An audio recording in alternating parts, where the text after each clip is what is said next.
అమ్మ నమస్తే అమ్మ, మీ పేరు? సుధారాణి. సుధారాణి గారు ఎక్కడ ఉంటారమ్మా మీరు? గూడూరు అరుణ్ జ్యోతిపాలెం. అరుణ్ జ్యోతి పాలెం. అమ్మ ఏం చేస్తుంటారు మీరు? అది రైతు బజార్లో కూరగాయల అంగడి.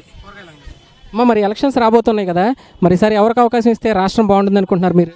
ఆయన మళ్ళీ మళ్ళీ మళ్ళీ ఆయన గెలిస్తే ఆడవాళ్ళ భవిష్యత్తులు బాగుంటాయి. ఈరోజు రూపాయల వడ్డీకి తెచ్చుకోకుండా అప్పులు లేకుండా బతుకుతున్నామంటే కారణం చంద్రబాబు నాయుడు.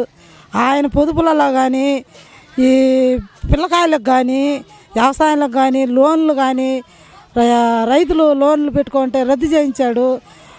మళ్ళీ ఏమంటే ఎస్పీ కార్పొరేషన్ తరఫున లోన్లు ఇప్పించాడు, అన్నీ చేశాడు.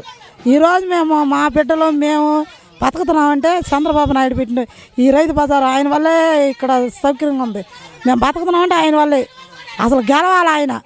ఆయన ఎన్ని జన్మలో తిన్నా కూడా ఆయనే ఉంటే మాకు బాగుంటుంది, సేఫ్టీ కూడా. ఈ జగను ఈ పవన్ కళ్యాణ్ ఇప్పుడు మధ్య అంతా కనపడలా.